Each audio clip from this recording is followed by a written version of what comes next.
Up, hey, it's my birthday and one of my favorite artists is sitting right next to me. Nothing else to say. Let's go.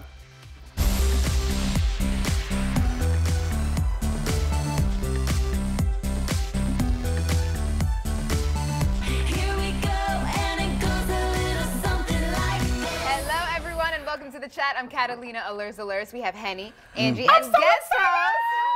The birthday girl is a little excited, but we also have local singer-songwriter Leon Timbo joining the panel. What's going on, family? I'm here. I'm here. Excited. Come on, y'all. We are so excited. Okay, we know that Henny has been nonstop counting down the day for you to come here. We're obviously Don't tell nobody. Is it me or is it the birthday? Was it me or was it the birthday? It's all you. It was Duet. Oh, wow. Today's gonna be a little nuts. We're warning you right now. But here's a little background on Leon. He is a man of many talents: singer, songwriter, producer, and philanthropist. He's also a Jacksonville native and probably best known for his warm, smoky voice.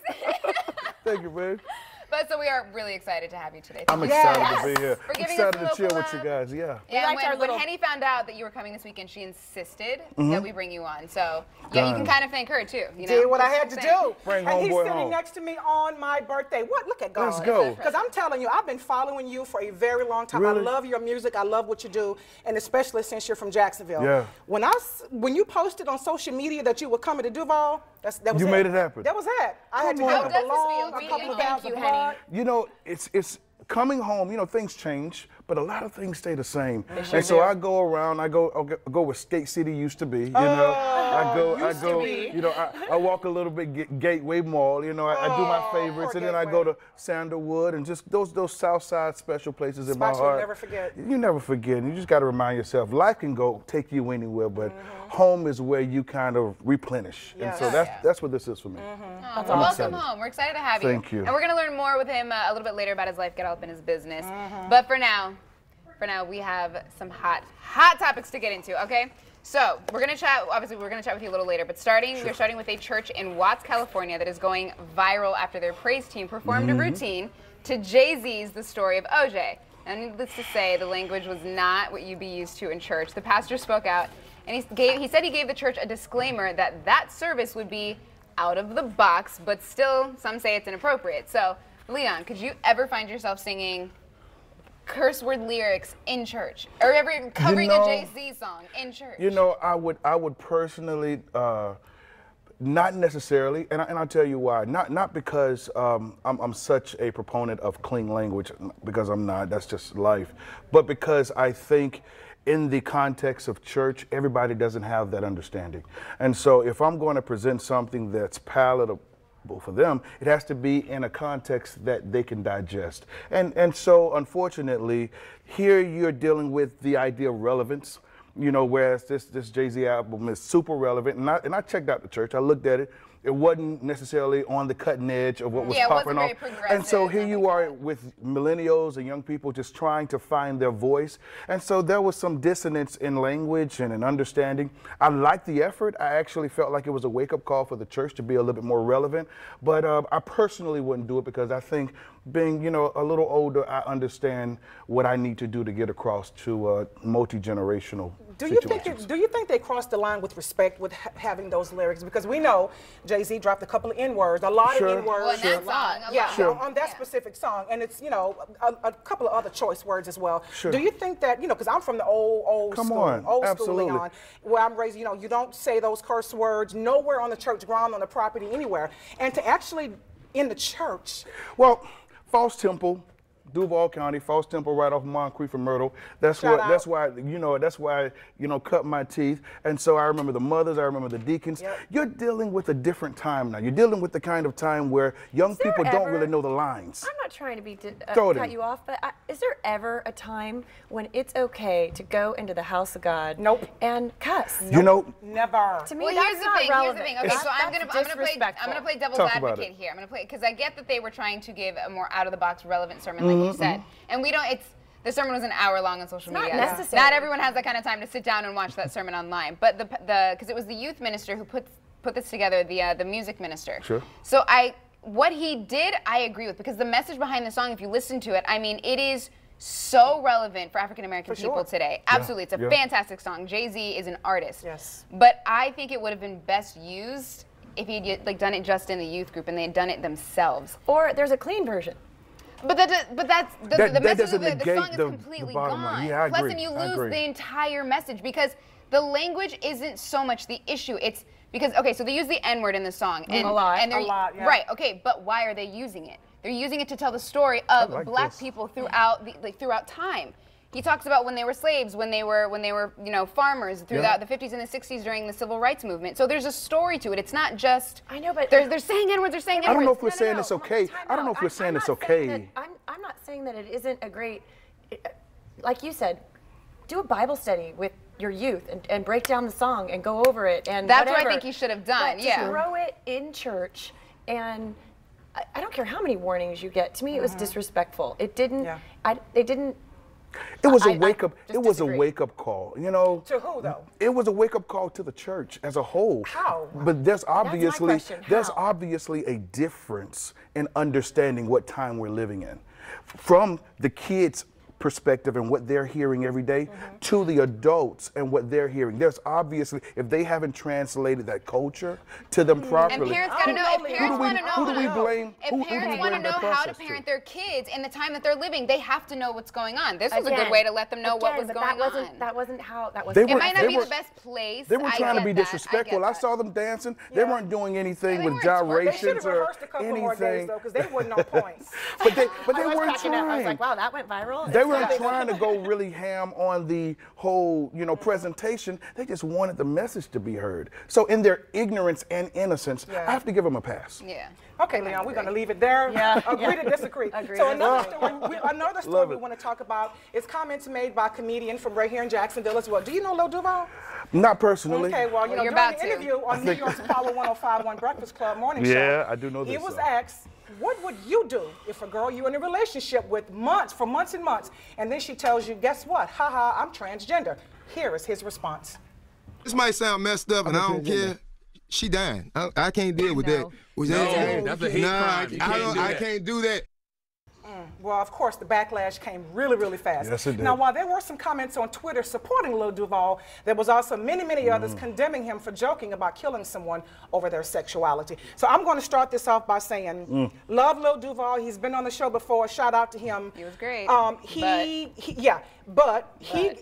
gave, out of all respect, he gave his personal opinion on how he felt about the situation, what he would do in that situation. As we know, a lot of men, I think, would want to say the exact same thing, because if you have invested your heart, your time, your emotions, and everything into someone, and you months later you find out she's a he. Yeah. She is not a he. No. Before we let this go any further, she is not a he. I'm sorry. She is not a he. Hold on. No. Let me finish. Please let me finish, because I do not want any angry people writing in saying that we are not being right. Okay, but I want this to be fair. When you become a transgender woman, you are now living the life as a woman. You are not some she living life as a he or secretly living as a she. This is true. The way that you should be speaking about trans people is out of respect. They are not going out of their way to completely upheaval their lives to live as a new gender as a joke. So we shouldn't be treating it like it's something less than. Okay, it's not a joke. No. Calm down. Calm down. Sorry, okay. Calm down. But this is something that's been going on a lot. That's all I'm saying. And I don't want people thinking. Pipe down, because that's not what we're saying. But I'm just letting them know that's not what we're doing. This got me fired up because it's so disrespectful. Reclaiming my time. I'm sorry. I'm reclaiming my time. Oh my It's God. also disrespectful not to be honest with the person that you're intimate with. Absolutely. Well, but that's completely different. That's a totally different issue. And I'm dating a woman, and I think that it has a future, and I want to procreate, and the person and that makes can't. sense. I'm sorry. speaking That's simply what I'm about talking hold on, about. but I'm just talking about she is a he. She is not a he. She is living as a she. I think They don't that is. but they do not have the hormones to be a female and reproduce. I think this is to answer the question Thank originally. Lil Duval was wrong. Okay. Point blank. couldn't agree That's more. number one. We all agree on that. Absolutely. Number two, Lil Duval is a comedian. Now, let me explain the context of that. If anybody pushes boundaries and think less about their interviews, about their presentations, about, you know, edginess of their conversation, it's comedians. If this was somebody astounding, somebody that we always expect truth, clarity, something that you think about first, it's not a comedian. Let's just be honest about that. So let's listen to this in context. Was he wrong? Absolutely. Was there a responsibility to that? Absolutely. Now, understanding what transgender is and isn't, that is super important. And you're right, a lot of people don't know, and that respect should be extended. I think as a black man, do I stand behind what Lil Duval said? Absolutely not. It is never okay under any circumstances. That's emotional, and it's there's no place for it. That's my bottom line. Okay, the only thing that I have another issue with too is I'm switching gears here a little bit, but not really. I was on this panel and they were talking about how the comedian overstepped her lines when she talked about killing President Trump. Sure. And you were on that panel with me and you said, you know, it's comedic license and blah, blah, blah. Oh, no. I completely, no. I You said that we did. shouldn't be surprised, but I didn't agree with anything that she did. No. That's so not. to me, there was like, I'm hearing like. A little double standard No, here. no. I'm saying that it's not right either way. Just because you're a comedian doesn't mean that you get to say something so No, it doesn't awful. mean that. I It doesn't agree. mean So that. Yeah. awful. I But just at the think same people time, don't we take just him can't. serious. And that's a Yeah. lot of people are. I mean, we just said a lot of people are agreeing with what he said, and he's not backing down from it. He tried to renege on it in the same interview. Right. But then on his Instagram, he doubled down and he posted a meme saying, "Oh, Lil Duval, people want you to apologize," and he's got a picture of him there smirking, and he's not going to apologize. I link that to he ignorance. believes it. I'll be honest with you. I link that because if you consider my daughter's gay. She has a girlfriend. And why do I say that? I say that because when you're not a part of that culture, you don't really understand the compassion necessary to embrace and love and endure and process through. So at the end of the day, I don't expect for Lil Duval to have that kind of understanding. So Empathy. I really chalk it up. Or empathy. Yeah. I think No, what's it's really important, and now impossible. I know I got a little passionate. I'm sorry, And but this speaking has of been that, I something. wanna No, you really Oh, did. no. Absolutely. And, I got here's scared. the point is because I've been having this conversation. This is my company. iHeartMedia is my company. So we've been You work talking for about that this. company, Right, yeah. exactly. Sure. So we've been talking about this nonstop for the last few days. And I think the thing that people are forgetting when they're having these conversations is to not come at it with disrespect. Like we're talking about people. Don't reduce them down to pronouns And I'm that sure you're you not can understand. understanding. That's not what I did. No, We and know- no, we and know I was just letting that- everyone else yes, know it's because important you for them to know that that is not what I was doing. That is not what we were doing. And that's why I was Catalina clarifying. went off on her own That's thing, why on her own girl, world. I knew those internet trolls come for us real They fast. So don't come I was regardless of what we clarifying. do. Can I But be I was honest trying to about cover our something? own butts. Can I I be wanted honest to about clarify. something? Listen, if you've ever looked in the dictionary of what is LGBTQ, Yep. you will not get it all right all the time. And that's why it's You're very not complex. gonna Yeah, just, it's super I complex. fail. Just It's admit it. super You're just complex. not We going all to fail understand. You just have to come at it as a curious, honest, Yes. open conversation. Yes, That's that it. is not what we're saying. Okay, so we're going to move on now. Something else that's rocking headlines this week: a new ad from Procter & Gamble.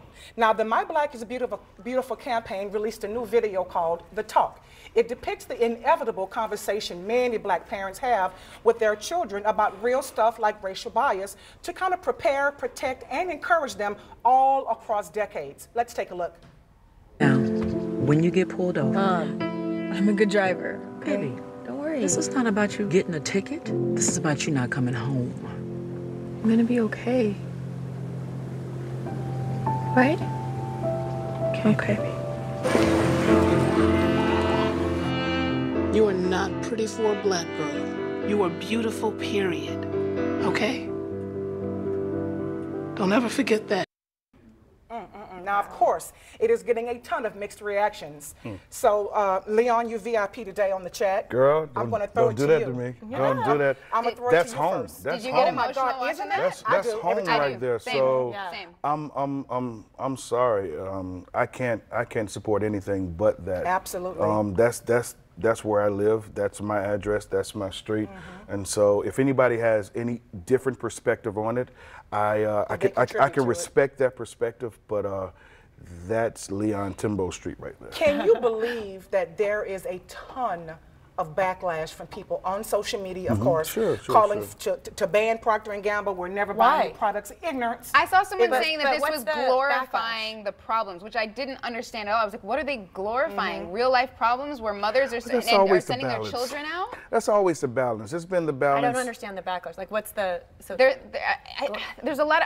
There was this one blogger that I saw. He's a conservative African American male, and he said that this was they're trying to market off of fears and emotions, which he saw as messed up. And the fact, he also mentioned the fact that you see mothers in this, you see no fathers, which he took a dig to the black community saying, oh, so we're nothing, we're just fatherless, fatherless children.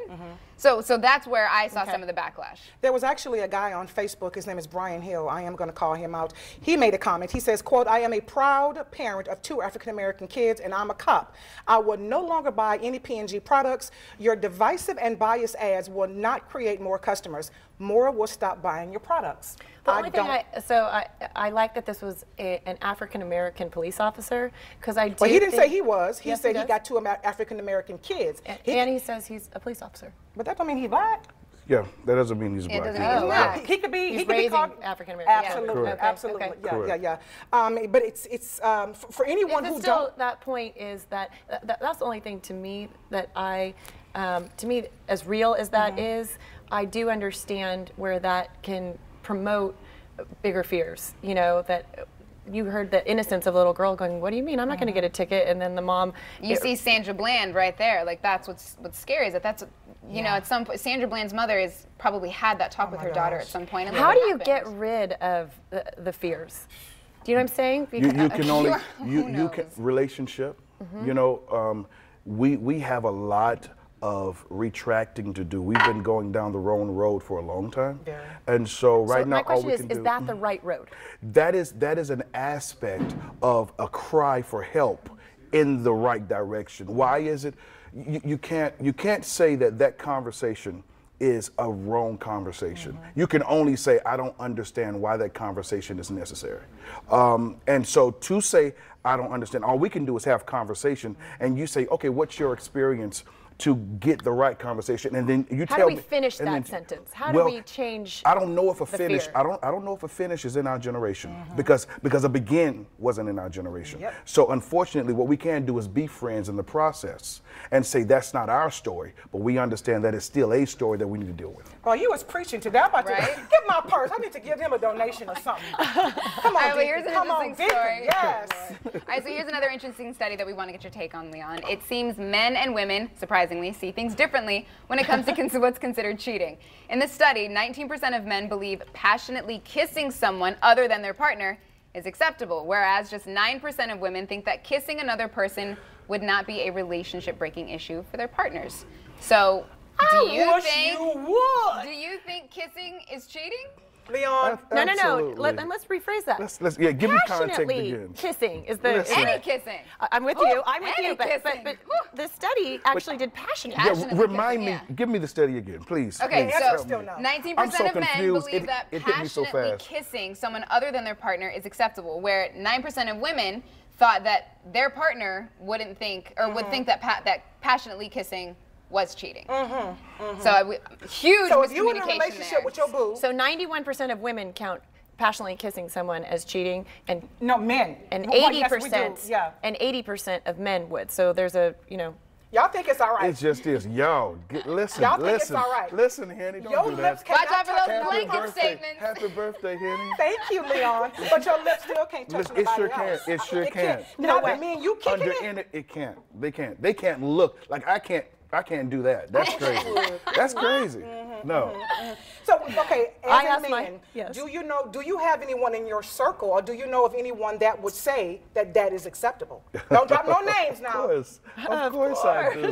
Really? Of course I do. You have those Wow, wild Leon. friends. Of course. Why? Perspective, influence, and they have candidates who will approve of that. Candidates? What's a candidate? A candidate is somebody that says, passionately kiss me and it's okay, go back to your boo. Oh, side chick. No, a candidate. Wait, Side I heard chick. a spot. Wait a minute. No, see, wow, we're a getting side chick- new vocabulary, girls. We're about to go somewhere else. Because side chicks, that has length, that has tenure, that has relationship according to the definition. I'm talking about definition, okay. I'm talking about people in VIP in the club. Right here, VIP. Right, you got it. With don't start. Henry. Don't start. We okay. Easy, So Henry, I'm he's a saying godly right man. then and there, saying I'll be a candidate for this way of thinking. I know you're married. I know you're booed up, but we're here. let's be here. It's like a and fleeting, then you go, a fleeting candidate. Yeah, fleeting, my passionate husband travels. kiss. My husband Now, travels. Henny, I didn't say me. Okay. You're still incriminating me, huh? No, I'm not. we're talking about because, the you know, I friends. have you up here, Leon. So don't do nothing to drop yourself down a couple of notches. No okay? need, no We're gonna leave need, it there. But no I just need. want to know. Okay. Off the description that you just gave. Oh, Lord. Okay. Oh, Lord. You make it sound like a side chick is something that women should strive to be. Like there's really hope in that. No. I didn't give a narrative. Okay. I didn't give a narrative. I didn't give a narrative to side chick. I only gave a narrative to candidate and how that wasn't a side chick. And just the difference. And I can tell you thank this. It's just the difference. Thank you, I got you, Leon. You're fine. Catalina. You'll be all right. I'm trying to keep this man alive, and you're either gonna smother him out of love or kill him because you're It's all mad. love, baby. There was It's no all answer love. that was going to make sense for this You'll be all moment. I right. It's swear. okay. We're moving Swear on to people. anyway. Don't worry. Well, coming up Thank next, you. we're learning more about Leon Timbo and where you can see him right here in Jacksonville. Stay with us.